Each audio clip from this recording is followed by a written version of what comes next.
ओम शांति। 1/9/2025। मीठे बच्चे, तुम मान को ये पुरुषोत्तम संगम जुगरे ही उत्तम रु उत्तम पुरुष हवा को पड़िबो। समस्तଙ୍କ ठारो उत्तम पुरुष होउछंती ए लक्ष्मी एवं नारायण। प्रश्न, तुम्हें संतान माने बाबांक सहित केउ एक गुप्त कार्य करुछ? उत्तर बाबा कहउछंती आदि सनातन देवी देवता धर्म एवं दैवी राजधानी स्थापनार कार्य तुमे माने बाबांक सहित गुप्त रूप रे करुछ। बगीचार मालिक बाबा आसी कंटार जंगल को फूलर बगीचा करुछंती। से बगीचार कौनसी प्रकारर भयानक जीवजंतु दुखदायी जिनिस रहिबो नाही। गीति आखिरी वह दिन आया अछि। जेतेबेले निया लागिबो सेतेबेले माने सब कोन विनाश होइछिबे। पुरुषार्थर क्रमानुसार तुम मानकर प्रीति बुद्धि होइछि। जेते प्रीति बुद्धि थिबो सेते उच्च पद पाइबो। सकाळ उठी बहुत स्नेहर सहित बाबा को मने पकेइबा उचित। प्रेमर अश्रु पछे आसु काहेकि ना बहुत समय परे बाबा आसिकी मिसुछंती। सेति पई प्रेम रे आखिरु लुह आसी जाउछि। बाबा आपण आसी आमको दुखरु मुक्त करुछंती। आमे विषय सागर बुड़ी केते दुखी होई आसीचु।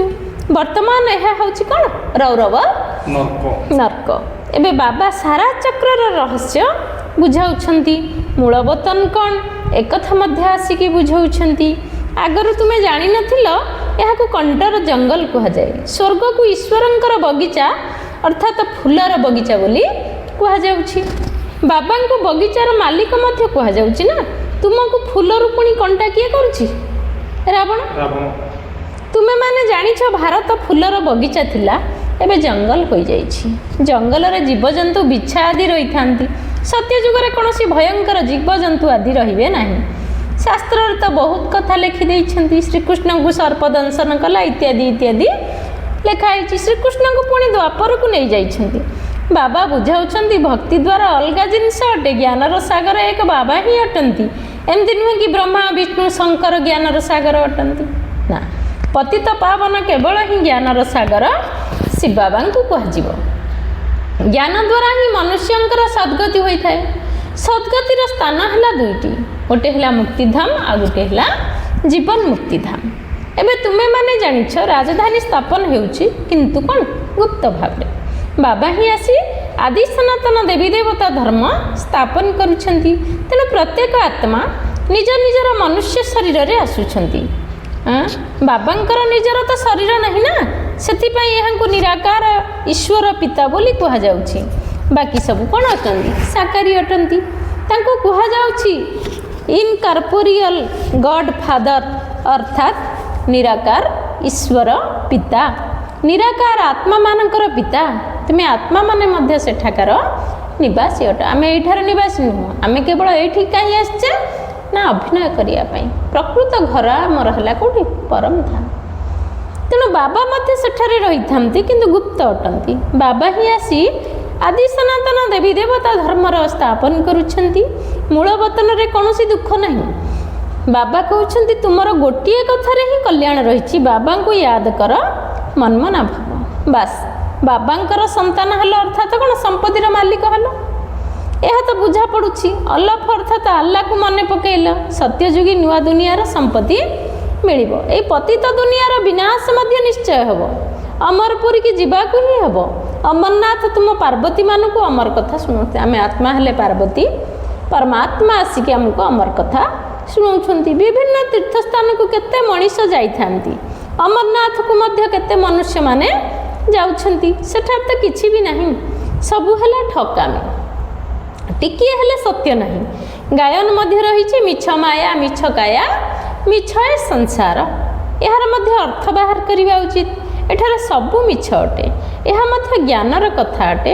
एमती नुहे जे कोन ना ग्लास को ग्लास कहिबा मिछ, ग्लास को ग्लास कहिबा मिछ कि मिछ नुहे ना।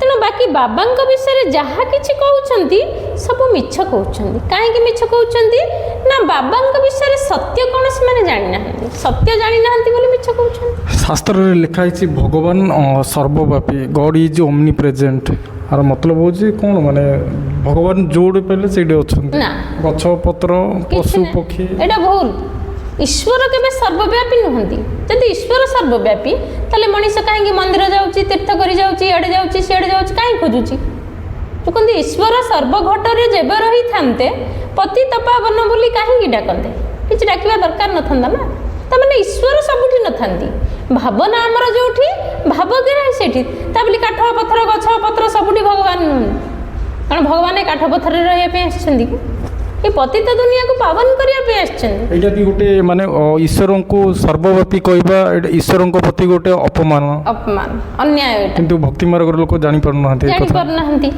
तेणु बाकी बाबा विषय जहाँ किसी कहते सब मिछ कहते एक बाबा ही सत्य कही था भगवान ही केवल सत्य कथा कही था एवं तुम्हें जानूछ बाबा आसी प्रकृत सत्यनारायण कथा शुणाऊँ कृत्रिम हीरामती मध्य थाए ना आजिकल कृत्रिमर बहुत आडंबर रही सेगुड़िकर चमक सत्य ठारू मध्य भल देखा जाए देखो सुना जिनस चकचक कर ग्यारंटी दिया ताठ चकचक सुना ठू आहरी चकचक माध्यम तेणु लोक सुना जिन सब कौन करुँच जहाँ पाखे सुना थी से केवे पिंधानी कौन करुँच सब बैंक रखिदे चोर नहीं ना नहीं बैंक रखिदे देखिए सब ग्यारंटी दियार मिलूँ से गुड़ाक बेकर पिंधुन सुना ठार भी आहरी से चकचक मारू दुनिया विनाश हम से बैंक हेल्ले से तले दबिजी दबिजी सब चोर नहीं राजा खाई धूली माटी मिसीज निआ लगिज बाबा कहते ना तेणु विनाश समय आसिले खाली जो कहती रंक छंची ना वीर खाऊँच तुम छंची छंचिका सही से सब विनाश एक्चुअली आमर प्रकृत धन माने कौन दीदी आम जोटा माने पॉजिटिव कमे लगेले चाहे बाबांकर सेवारे हो এইটা ହିଁ ଆମର ପ୍ରକୃତ ଧନ କାହିଁକିନା ଏ ଧନଟା ଆମର ବୁଡ଼ିବାର ନାହିଁ ପ୍ରକୃତ ଧନ ହେଲା ଜ୍ଞାନ ଧନ ଯେଉଁଟାକି ଅବିନାଶୀ ଧନ ସେଇଟା ଆମେ ଗଲାବେଳେ ମଧ୍ୟ ଆମେ ସାଙ୍ଗରେ ନିଶ୍ଚିତ ଭାବରେ ଯିବ ଏ ଯେଉଁ ଧନ ସମ୍ପତ୍ତି ଘର ଦ୍ୱାର କୋଠା ବାଡ଼ି ବ୍ୟାଙ୍କ ବାଲାନ୍ସ ପୁଅ ଝିଅ ନାତି ନାତୁଣୀ ଏସବୁ ଯେଉଁ ଆବୁଡ଼ିକି ରହିଛେ ମୋର ମୋର କହିକି ଏମାନେ କିଏ ଯିବେନି ସାଙ୍ଗରେ ସବୁ ଏଇଠି ଆମେ ଛାଡ଼ି ଦେଇକିରି ପଳେଇବା କେବଳ ଏକ ବଳ ଏକ ଭରସା ହେଲେ କିଏ ଶିବ ବାବା ନା ନାଇଁ कहते कोठा बाड़ी मटर गाड़ी सबू जीवु एठी छाड़ी प्रभु नाम भव नौका पारी हबु जदि पाद तुपका संसार रे जेते को व्याधि प्रभु नाम है महाऔषधि तेणु अज्ञानी मनीष एक कथा बुझी पारुनी प्रकृत जिनस कौन प्रकृत भगवान कौन से भाव भीतर को से गहराई भीतर को से जाई पारुना तत्व भीतर को जाई पारुना से कहते तत्व जानिले त्रुटे भ्रांति तत्व न जानिले तुम भीतर जो भूल धारणा गुड़ा अच्छी से दूरेब केमती तेना आम तत्व को जाना दरकार ता गहराई की जीवा दरकार खाली गीता भागवत पुराण शास्त्र पढ़ीदेवा किसी बड़ कथा नुह जी मन से पढ़ीदेव कि धारण कर तत्व को जान आजिकल छोट छोट पिला माने 5 वर्षर पिला मते घोसी आसी पूरा सोशल मीडिया रे पूरा माने हाइलाइट होउछन हाइलाइट कंठस्थ कर दउछन तेणु यहाँ किसी शुआ गले भागवत शुणी दे सी घोषिक कहती निश्चित सी हेल्ले भी कह कि आम कि आम मनुष्य जीवन पाइचे मनुष्य जन्म दुर्लभ जन्म मनुष्य हूँ सबुठारु श्रेष्ठ प्राणी जेहेतु आम कि श्रेष्ठ कर्म बा भल कर्म करवा उचित जोटा कि भल कर्मर फल आम सांगरे जीव कर्म फल ही हूँ सबुठारु श्रेष्ठ फल ना नहीं जे कौन जेणे इच्छा तेणे जा कर्म धरी बुलुथा तू जुआड़े जाऊँ जा कर्म तो पछे पछे गोड़ी गोड़ी निश्चित भाव में जीव तेणु बाबा कहते जे से जिनसर बहुत आडंबर कृत्रिम सेगुड़िकर चमक सत्य ठारू मध्य भल देखा जाए माने सत्य सुना ठारू से कृत्रिम जिनस गुड़ाक संसार में बाहरी से गुड़ा आहरी चमक देखा जाए चकचक मारुଥାଏ सत्य ठारू मध्य भल देखा जाए ए कृत्रिम पत्थर सबू भारतर पूर्वर नथिला पर विदेशरू आसीची असली और नकली को एकाठी मिसाई देउछंती जना पड़े नहीं पुणी एभली जिनिस मध्य बाहरी जहाँ साहाय्य परखी थांती मोती मध्य एभली नकली बाहरी जे टिके भी नकली बोली जना पड़ू नहीं मार्केट रे बहुत सब डुप्लिकेट जिनिस बाहरलानी चावल मध्य डुप्लिकेट बाहरलानी सब सब सब डुप्लिकेट प्योर जिनिस केवल स्वर्ग रे ही मिलियो सत्य जगह हां बाबा कहते सब डुप्लिकेट एबे तुम पिला मानकर कौनसी भी संदेह नहीं संशय बुद्धि संपन्न आत्मा एठा को आसंती नहीं जो मानकर निश्चय बुद्धि से ଏଇଠାକୁ ଆସିବେ। ପ୍ରଦର୍ଶନୀକୁ କେତେ ଢେରେ ଆସୁଛନ୍ତି। ବାବା କହୁଛନ୍ତି ଏତେ ବଡ଼ ବଡ଼ ଦୋକାନ ଅର୍ଥାତ୍ ସେଣ୍ଟର ଖୋଲ, ଏହା ହିଁ ତୁମର ଏକମାତ୍ର ଅବିନାଶୀ ରୋଜଗାରର ଦୋକାନ ଅଟେ। ତୁମେ ସତ୍ୟ ଦୋକାନ ଖୋଲୁଛ। ବଡ଼ ବଡ଼ ସନ୍ନ୍ୟାସୀମାନଙ୍କର ବଡ଼ ବଡ଼ ଦୋକାନ ରହିଥାଏ, ଯେଉଁଠାକୁ ବଡ଼ ବଡ଼ ମନୁଷ୍ୟମାନେ ଯାଇଥାନ୍ତି। ତୁମେ ମଧ୍ୟ ବଡ଼ ବଡ଼ ସେଣ୍ଟର ଖୋଲ। ଭକ୍ତି ମାର୍ଗର ସାମଗ୍ରୀ ବିଲକୁଲ ଅଲଗା। ଏପରି କୁହାଯିବ ନାହିଁ ଯେ ଆରମ୍ଭରୁ ଭକ୍ତି ଚାଲି ଆସିଛି। ନା, ଜ୍ଞାନ ଦ୍ୱାରା ସଦ୍ଗତି ଅର୍ଥାତ୍ ଦିନ ହୋଇଥାଏ। ସେଠାରେ ସମ୍ପୂର୍ଣ୍ଣ ନିର୍ବିକାରୀ ବିଶ୍ୱର ମାଲିକ ଥିଲେ। ମନୁଷ୍ୟମାନଙ୍କୁ ଏକଥା ମଧ୍ୟ ଜଣା ନାହିଁ ଯେ ଲକ୍ଷ୍ମୀନାରାୟଣ ବିଶ୍ୱର ମାଲିକ ଥିଲେ। ସୂର୍ଯ୍ୟବଂଶୀ ଏବଂ ଚନ୍ଦ୍ରବଂଶୀ ଆଉ କୌଣସି ଧର୍ମ ନଥାଏ। ପିଲାମାନେ ଗୀତ ମଧ୍ୟ ଶୁଣିଛନ୍ତି। ତୁମେ ସନ୍ତାନମାନେ ବୁଝୁଛ ଯେ ଶେଷରେ ସଙ୍ଗମର ସେହି ଦିନ ଆସି ପହଞ୍ଚିଛି, ଯାହାକି ଆମେ ଆସି ବେହଦର ବାବାଙ୍କ ସହିତ ମିଶୁଛୁ। ବେହଦର ସମ୍ପତ୍ତି ପାଇବା ପାଇଁ ଆମେ ପୁରୁଷାର୍ଥ କରୁଛୁ। ସତ୍ୟ ଯୁଗରେ ତ ଏମିତି କୁହାଯିବ ନାହିଁ। ଶେଷରେ ସେହି ଦିନ ଆସିଛି। ସେମାନେ ଭାବୁଛନ୍ତି ବହୁତ ଶସ୍ୟ ହେବ, ଏମିତି ହେବ। ଭାବୁଛନ୍ତି ଆମେ ସ୍ୱର୍ଗର ସ୍ଥାପନା କରୁଛୁ।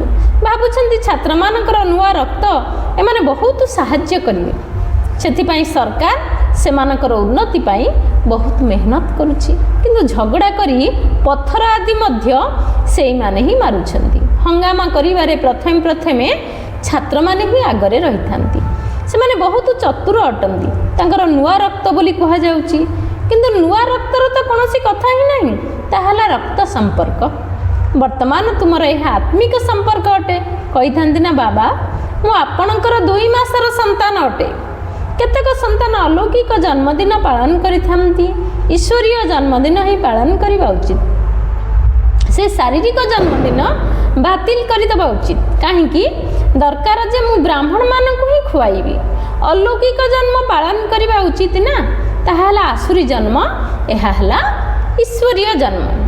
ରାତି ଦିନର ଫରକ ରହିଛି, କିନ୍ତୁ ଯେବେ ନିଶ୍ଚୟ ଆସିବ ତେବେ ହିଁ ଏହା କରିବା ସମ୍ଭବ।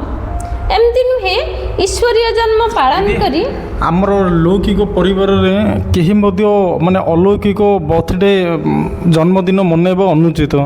କାହିଁକିନା ସେ ସବୁରେ କ'ଣ ହେଉଛି, ପତିତ ଲୋକମାନଙ୍କୁ ଖାଇବାକୁ ଦିଆଯାଏ। ବାବା ଯୋଉଟାକୁ କହୁଛନ୍ତି ସବୁ ପଇସା ବର୍ବାଦ, ସବୁ ବର୍ବାଦ କରୁଛନ୍ତି। ମାନେ କରିବା ଅନୁଚିତ ପୁରା। ନିଶ୍ଚୟ ଆସିଲା କା ଜଣେ ମାନେ ଏସବୁ ଜିନିଷକୁ କାଟିପାରିବ। ହଁ, ନିଶ୍ଚୟ ଯାହାର ଆସିଲା ସେ ନିଶ୍ଚିତ କରିବା ପାଇଁ କିଛି ଇଚ୍ଛା କରିବ। ଯାହାର ନିଶ୍ଚୟ ନାହିଁ, ସଂଶୟ ବୁଦ୍ଧି, ସେ କେବେ କରିବାକୁ ପାଳନ କରିବା ପାଇଁ ଇଚ୍ଛା କରିବ ନାହିଁ। ବାବା କହିଲେ ଈଶ୍ୱରୀୟ ଜନ୍ମ ପାଳନ କରୁ କରୁ ପୁଣି ଅଦୃଶ୍ୟ ହୋଇଯାଉଛନ୍ତି। ଆଜିକାଲି ତ ବିବାହର ବାର୍ଷିକ ଉତ୍ସବ ବି ପାଳନ କରୁଛନ୍ତି। ବିବାହକୁ ଯେମିତି ଭଲ ଶୁଭ କାର୍ଯ୍ୟ ବୋଲି ଭାବୁଛନ୍ତି। ନର୍କକୁ ଯିବାର ଦିନକୁ ପାଳନ କରୁଛନ୍ତି। ଆଶ୍ଚର୍ଯ୍ୟ ଅଟେ ନା। ବାବା ବସି ଏଇସବୁ କଥା ବୁଝାଉଛନ୍ତି। ଏବେ ତୁମକୁ ତ ବ୍ରାହ୍ମଣମାନଙ୍କ ସହିତ ଈଶ୍ୱରୀୟ ଜନ୍ମଦିନ ପାଳନ କରିବାର ଅଛି। ମୁଁ ଶିବ ବାବାଙ୍କ ସନ୍ତାନ। ଏହି ସ୍ମୃତିରେ ଜନ୍ମଦିନ ପାଳନ କଲେ ଶିବ ବାବା ହିଁ ମନେ ରହିବେ। ନିଶ୍ଚୟ ବୁଦ୍ଧି ସନ୍ତାନମାନେ ହିଁ ଜନ୍ମଦିନ ପାଳନ କରିବା ଉଚିତ। ଆସୁରୀ ଜନ୍ମକୁ ଭୁଲିଯିବା ଦରକାର। ଯଦି ପକ୍କା ନିଶ୍ଚୟ ବୁଦ୍ଧି ହୋଇଥିବ ତେବେ ହିଁ ହେବ। ବାସ୍, ମୁଁ ବାବାଙ୍କର ହୋଇଗଲି, ମୋର ଆଉ କେହି ନାହାନ୍ତି। ତେବେ ଅନ୍ତମତି ଅନୁସାରେ ଗତି ଅର୍ଥାତ୍ ପଦ ହୋଇଯିବ। ବାବାଙ୍କ ସ୍ମୃତିରେ ଦେହତ୍ୟାଗ କଲେ ପରଜନ୍ମ ମଧ୍ୟ ସେଇଭଳି ମିଳିବ। ନଚେତ ଅନ୍ତକାଳରେ ଯିଏ ସ୍ତ୍ରୀକୁ ସ୍ମରଣ କରେ, ବାବା କହିଲେ ଏହା ମଧ୍ୟ ଗ୍ରନ୍ଥ ସାହେବରେ ରହିଛି। ଏହା ବାବା କହୁଛନ୍ତି, ଏଠାରେ ପୁଣି କହୁଛନ୍ତି ଅନ୍ତ ସମୟରେ ଗଙ୍ଗା କୂଳରେ ଥିବ। ଏସବୁ ହେଲା ଭକ୍ତି ମାର୍ଗର କଥା। ଗଙ୍ଗା କୂଳରେ ରହିଲେ କ'ଣ ସ୍ୱର୍ଗବାସୀ ହେଇଯିବ? ତୁମକୁ ବାବା କହୁଛନ୍ତି ଶରୀର ଛାଡ଼ିବା ସମୟରେ ମଧ୍ୟ ସ୍ୱଦର୍ଶନ ଚକ୍ରଧାରୀ ସ୍ଥିତିରେ ଥାଅ। ବୁଦ୍ଧିରେ ବାବା ଏବଂ ଚକ୍ର ମନେ ଥାଉ। ତାହା ନିଶ୍ଚୟ ସେତେବେଳେ ହେବ ଯେତେବେଳେ ପୁରୁଷାର୍ଥ କରିଚାଲିବ।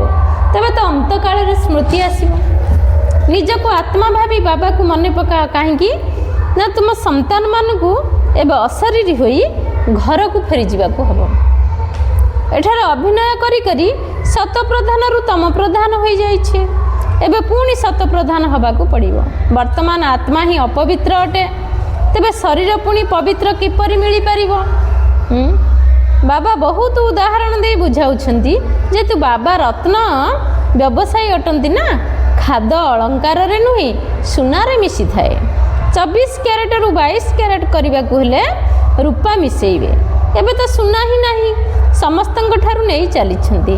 आजिकाली देख नोट मध्य किपरि तैयारी करुछंती कागज भी नहीं पिलामाने जानिछंती कल्प कल्प एपरि होई आसीची पूरा चेक करुछंती बाबा गले लक्स आदि सब खोली चेकिंग करुछंती जेमती काहर तलासी आदि करा जाई थाए ना गायन मध्य रहिची काहर माटी रे दबी जीवो काहर चोर नहीं जीवो काहर राजा का भीषण अग्निकांड मध्य हबो तुमे पिला माने जानि छ ए सब हबो सेथिबाई तुमे भविष्यत पई बैग बैगेज कौन करा ना प्रस्तुत करूछ काहाकू कौन किछि जଣା अछि कि तुमको ही 21 जन्म पई संपत्ति मिलिछि तुम पैसा रे ही भारत को स्वर्ग करूछंती जेउठी पुणी तुमे ही निवास करिवो तुमे पिला माने निजर पुरुषार्थ द्वारा ही निजर आज तिलक नेउछ दीनबंधु बाबा कौन करूछंती ना स्वर्गर मालिक करने को आसचंदी किंतु हेबो तो निजर पाठ पढ़ा द्वारा ना कृपा अथवा आशीर्वाद द्वारा नुहे पढ़ाइबा तो होउची शिक्षकंकर धर्म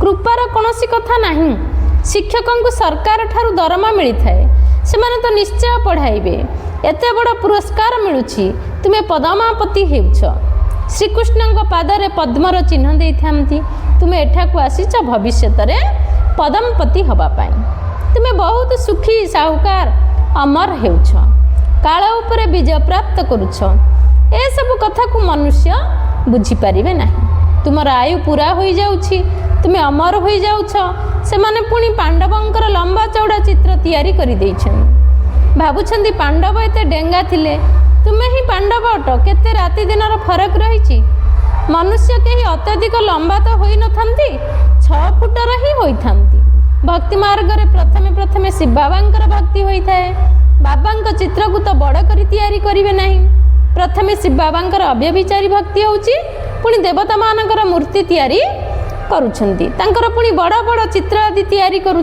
करुछंती पुणी पांडव मानकर बड़ बड़ चित्र करि देउछंती पूजा निमंते ही ए सब चित्र तैयारी करुछंती 12 मास रे थरे लक्ष्मीकर पूजा करुछंती जगदम्बांकर पूजा प्रत्यह करुछंती ए कथा मध्य बाबा बुझाउछंती जे तुमर डबल पूजा होउची मोर तो केवल आत्मा अथवा लिंगर ही पूजा होउची तुमर शालग्राम रूप रे एवं देवता रूप रे मध्य पूजा होउची रुद्र यज्ञ रचना कले केते शालग्राम तैयारी करुछंती तेनु किए बड़ हले सेथिपाई बाबा संतान मानकु नमस्कार करुछंती केते उच्च पद प्राप्त करूछंती बाबा केते गहन गहन कथा सुनाउछंती तेणु पिला माने केते खुशी हवा उचित भगवान भगवती कराइबा पई आमको भगवान पाठ पढ़ाउछंती आमे देवी एवं देवता हवा पई आमे पाठ पढ़ुचे बाबा आमको देवी देवता हबार पाठ पढ़ाउछंती केते धन्यवाद देबा उचित बाबांक स्मृति रे रहिबा द्वारा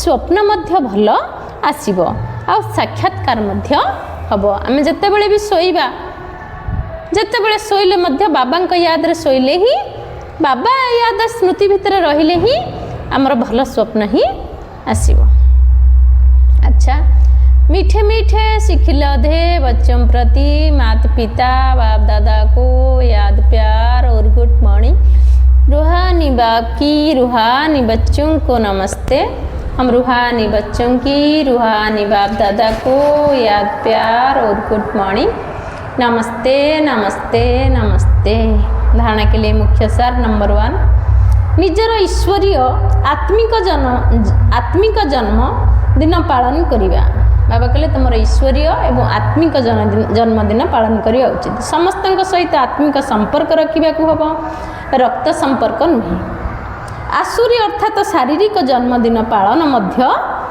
बंद करदेवा उचित ताहा पुनर्बार मन पड़ा उचित नुहे नंबर 2 भविष्यत पाई निजर बैग बैगेज प्रस्तुत करी रखा निजर टंका पैसा भारत को स्वर्ग करने सेवारे सफल करने को हेबो निजर पुरुषार्थ द्वारा ही निजक राज तिलक दबाको हेबो आमे जेमिति पुरुषार्थ करिबा से अनुसार हमको राज तिलक ऑटोमेटिक मिलिबो वरदान स्नेह एवं सहयोगर विधि द्वारा सहज योगी हुओ बापदादा को पिला मानकर स्नेह बहुत पसंद अटे तेणु जो मैंने यज्ञ स्नेही एवं सहयोगी होइथांती से माने सहजयोगी स्वतः होइथांती कारण सहयोग ही सहज जोग अटे दिल वाला बाबा को दिल स्नेह एवं दिल सहयोग ही प्रिय अटे ଛୋଟ ଦିଲ ବାଲା ଆତ୍ମା ମାନେ ଛୋଟିଆ ସୌଦା କରି ଖୁସି ହୋଇଯାଆନ୍ତି ଏବଂ ବଡ଼ ଦିଲ ଅର୍ଥାତ ବିଶାଳ ହୃଦୟ ବାଲା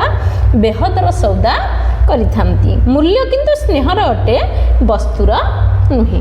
ସେଥିପାଇଁ ସୁଦାମାର ଖୁଦ ମୁଠାର ଗାୟନ ରହିଛି ନା, ସେଇଭଳି ଯଦିଓ କେହି ବହୁତ କିଛି ଦେଉଥାଉ କିନ୍ତୁ ସ୍ନେହ ନଥିଲେ ତାହା ଜମା ହୋଇ ନଥାଏ।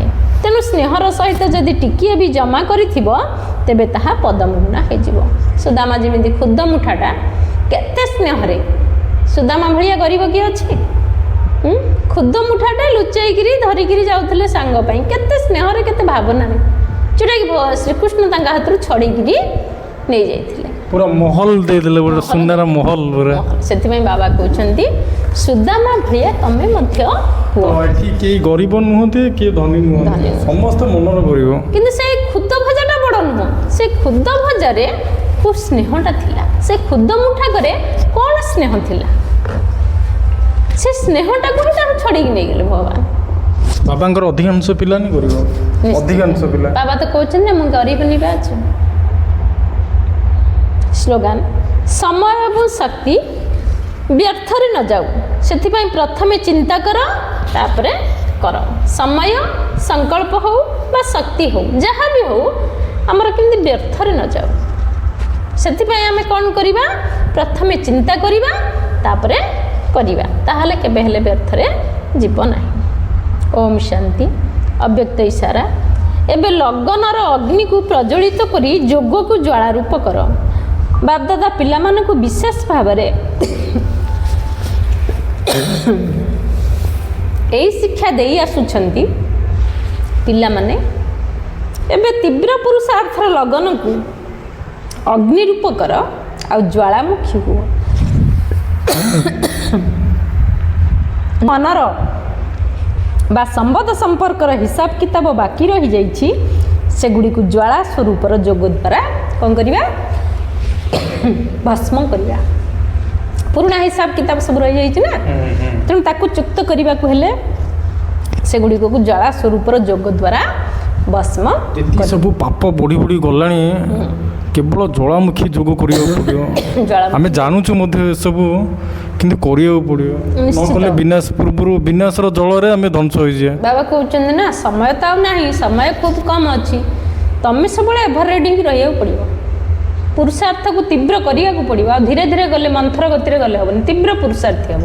ଜ୍ୱାଳାମୁଖୀ ଯୋଗ ହେବ, ଖାଲି ଯୋଗ ତ କରିଦେଲେ ହେବନି, ଯୋଗ ଯେଉଁଟାକି ଜ୍ୱାଳାମୁଖୀ ଯୋଗ ହେବା ଦରକାର, ଯାହାଦ୍ୱାରା ଆମର ବିକର୍ମ ବା ପାପ ସବୁ ବିନାଶ ହେବ, ନହେଲେ ହେବନି କେବେ ହେଲେ ବିନାଶ ନା। ଏ ଜନ୍ମ ଜନ୍ମର ପାପ, ଗୋଟେ ଜନ୍ମର ପାପ ହେଇଥିଲେ ସିନା ଧୋଇ ହେଇଯାଆନ୍ତା, ସେ ଜନ୍ମ ଜନ୍ମର ପାପ କେମିତି ଧୋଇ ହେଇଯିବ? ସେଥିପାଇଁ ଆମକୁ ଜ୍ୱାଳାମୁଖୀ ଯୋଗ କରିବାକୁ ପଡ଼ିବ, ଯାହାଦ୍ୱାରା ସେ ପାପ ସବୁ ଭସ୍ମ ହେବ। ତାହେଲେ ଆମର ଆତ୍ମାକୁ କ'ଣ, ପାପ ଯେତେ ଭସ୍ମ ହେବ ମନକୁ ଶାନ୍ତି ଆସିବ, ଖୁସି ବି ଆସିବ। ପାପ ଭସ୍ମ ହେଲେ ତ ସତ୍ୟ ଯୁଗକୁ ଯିବା, ପୁରୁଣା ହିସାବ କିତାବ ଚୁକ୍ତ କରିକି ସିନା ନୂଆ ଦୁନିଆକୁ ଧରିକି ଯିବା କି ଆମେ? ତେଣୁ ଏଇଠି ଆମକୁ ସବୁ ଚୁକ୍ତ କରିକି ଯିବାକୁ ପଡ଼ିବ। ଆଚ୍ଛା, ଓମ୍ ଶାନ୍ତି।